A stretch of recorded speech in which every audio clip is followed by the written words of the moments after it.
नमस्कार, मैं राजेश शर्मा और हम लोग इस समय कचहरी में हैं। अभी यहाँ 2 दिन पहले बार एसोसिएशन का चुनाव हुआ और रात में लगभग 3 बजे के आसपास मतगणना पूरी हुई। तो चूँकि राजेंद्र सिंह राणा जी बार एसोसिएशन के महामंत्री चुने गए, हम उनके साथ हैं। आपका बहुत बहुत स्वागत है सर जी हमारे नमस्कार। चैनल में। नमस्कार। चूँकि बार एसोसिएशन का बहुत महत्वपूर्ण चुनाव है। जब हम वेस्ट यूपी की बात करते हैं तो 22 जिले जो है बार एसोसिएशन के अंतर्गत आते हैं और ये बड़ा चुनाव भी होता है और बहुत अहम पद भी है। तो हम लोग बात करेंगे महामंत्री जी से, क्योंकि आप निर्वाचित हुए हैं और बहुत ऐतिहासिक मतों से। मुझे जहाँ तक जानकारी है, मुझे किसी ने बताया, हालांकि रिकॉर्ड मेरे पास नहीं है, कि अभी तक जितने भी बार के चुनाव हुए हैं सबसे ज़्यादा हाईएस्ट मतों से आपकी इस बार जीत हुई है। ऐसे पहले आप हैं महामंत्री जो सबसे हाईएस्ट मतों से जीते हैं। तो सर, जब चुनाव चल रहा था, जी पहले तो मैं आपसे ये जानना चाहूँगा कि चूँकि आप महामंत्री बन गए हैं और जी बहुत ऐतिहासिक मतों से बने हैं, जी कल जब चुनाव चल रहा था तो आपके मन में क्या क्या भाव आ रहे थे?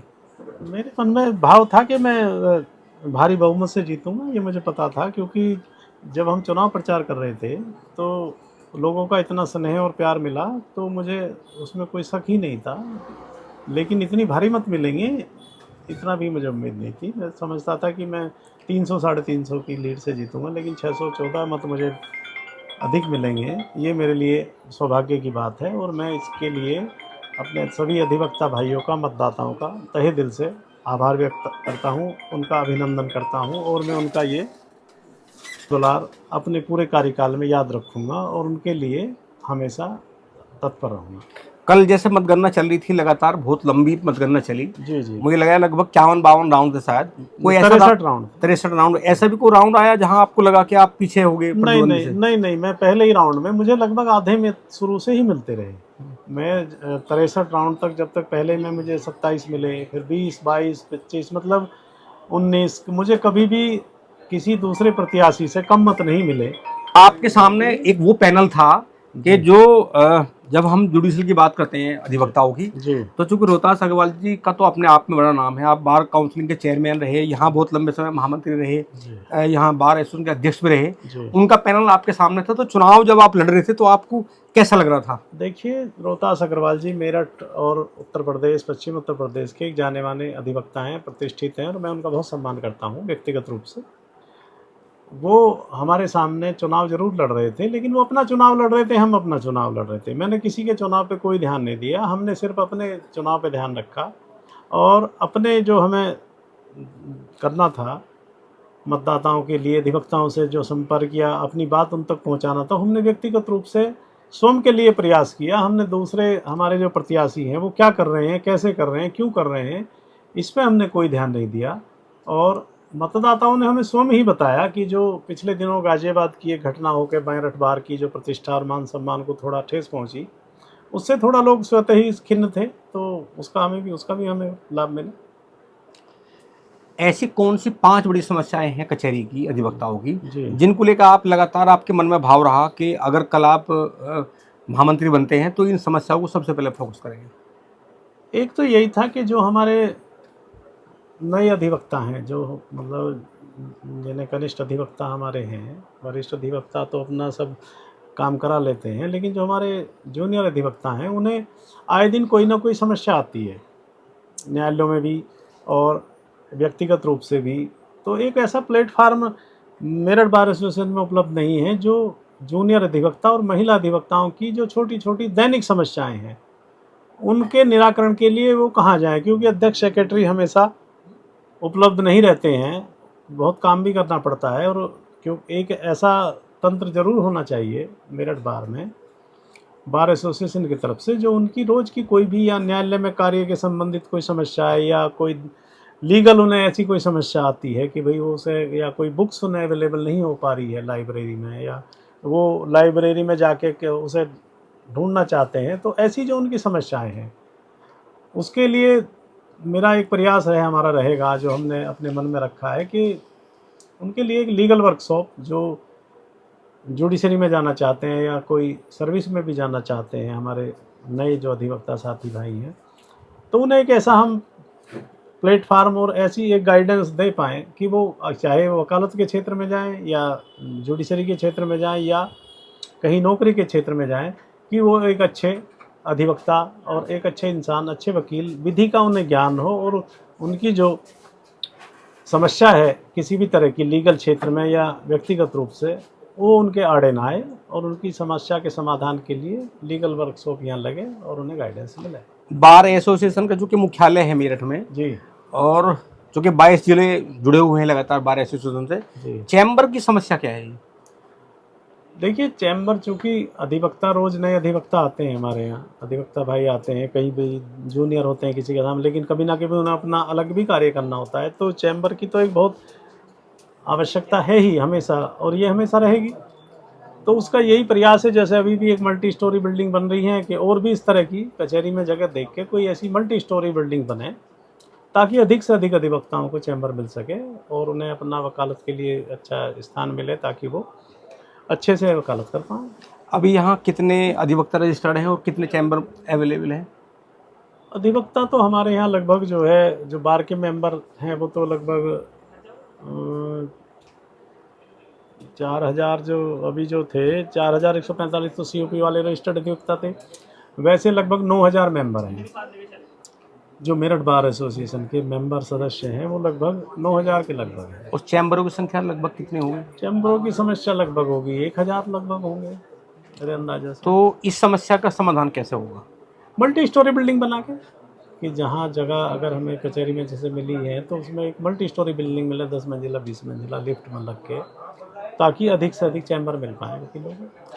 ऐसे 3 काम जिसको लेकर आप लगातार सुबह से उत्साहित भी हैं, जो कि अब आप महामंत्री हुए, कि अपने कार्यकाल में ये 3 काम करने हैं। ई फाइलिंग को, जो ई फाइलिंग सेंटर है, उसे सुचारू कराने का मेरा बहुत मन है, जो मैं करा पाऊँगा तो उसे मैं पूरा प्रयास करूँगा। और दूसरा, जो ये जो पार्किंग और स्वच्छता, जो शौचालयों की दशा है कचहरी में, वो बड़ी ख़राब है। तो जिसे हम करने की स्थिति में भी हैं, ठीक, कोई इतना बड़ा काम नहीं है, नगर निगम है, MDA है, हम उनसे सहयोग लेके, जनप्रतिनिधियों को भी एक फंड आवंटित होता है मेरठ बार एसोसिएशन, तो उन्हें जो एक सुदृढ़, इतना बहुत बड़ा लागत का काम भी नहीं है, तो वो बड़े स्वच्छ नहीं है। मतलब जो जितने भी शौचालय आप देखोगे, उनमें प्रॉपर कर्मचारी भी नहीं है और उसकी साफ़ सफाई इतनी नहीं है जितनी होनी चाहिए, आवश्यकता जितनी है।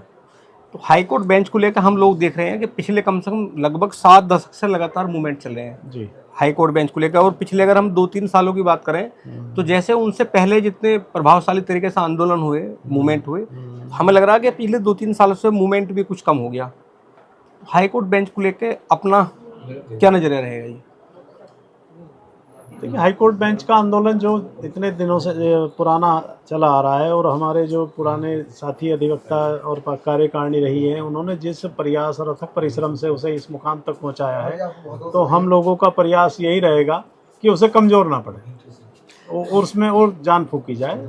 और इसके लिए हम अतिशीघ्र एक अपना सभी लोगों को बुलाकर उनसे बैठ के बात करेंगे और एक ठोस रणनीति बनाएंगे।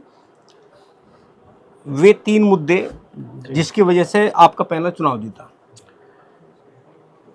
एक तो असंतोष, दूसरे जो हमारे सामने जो चुनाव लड़ रहे थे, क्योंकि वो अनेकों बार रिपीट हो चुके थे मेरठ बार में, और उनका लोगों ने काम देख रखा था, तो उनसे लोग कहीं ना कहीं नाखुश थे, किसी न किसी रूप में, किसी भी कार्य प्रणाली से या कार्य व्यवहार से। और हमने उन्हें विश्वास दिलाया कि हम अच्छा काम करेंगे, तो उन्होंने हम पे विश्वास किया है, हम उनके विश्वास पे खरा उतरेंगे।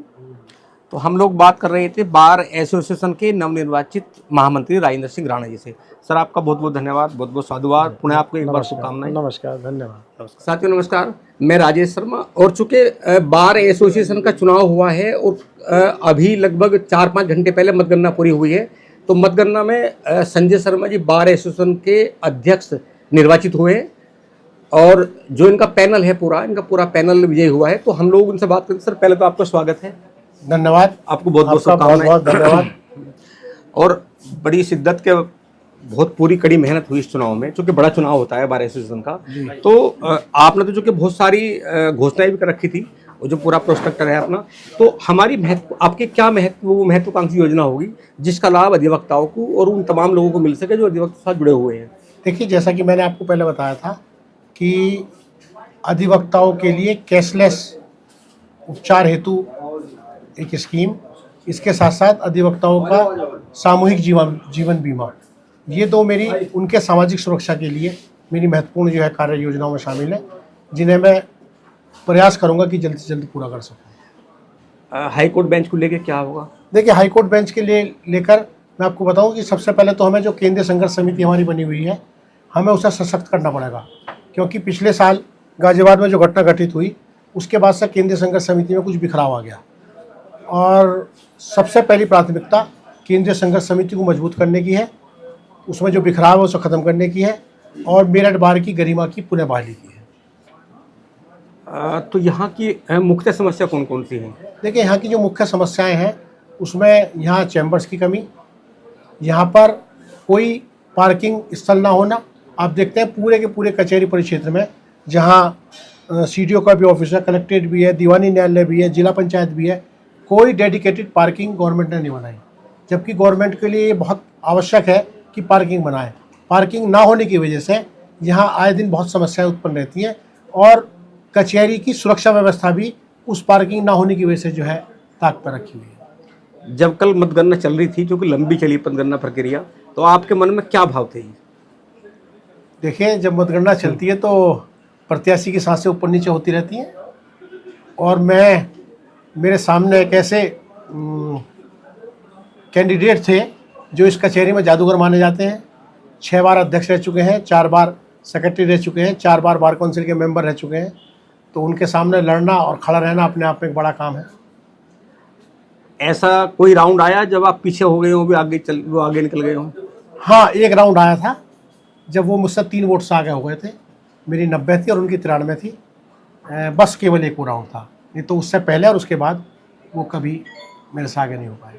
एक बार बीच में कोई ऐसा सुना गया कि बीच में ये हुआ था कि मतगणना रोकी जाएगी? हाँ, काउंटिंग रुकवाई गई थी, और चुनाव अधिकारी जो थे उन्होंने काउंटिंग रोकी थी, जबकि नियमों के अंतर्गत चलती हुई काउंटिंग जो एक बार शुरू हो जाए उसे नहीं रोका जा सकता। उसके बाद यहाँ अधिवक्ताओं के विरोध के बाद वो काउंटिंग 2 या ढाई घंटे बाद दोबारा चालू हुई, और सुबह 3 बजे जाके वो काउंटिंग पूरी हुई।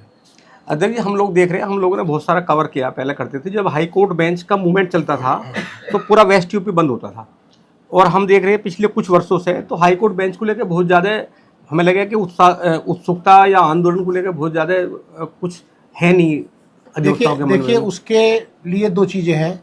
एक तो जो हमारा नेतृत्व रहा है सेंट्रल इलेक्शन कमेटी का, वो भी उदासीन रहा है, और दूसरा ये कि हम जागरूकता जो नए लड़के आए हैं उनमें पैदा नहीं कर पाए, वो जज्बा पैदा नहीं कर पाए हैं, जिससे कि हाई कोर्ट बेंच की स्थापना के लिए वो जज्बा जो आज से 20 साल पहले था वो आज नहीं है।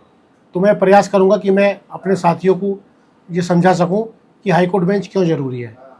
आप जैसा आपको देखते होंगे कि इस समय इलाहाबाद हाई कोर्ट जो है वो अपने बोझ से दबी हुई है।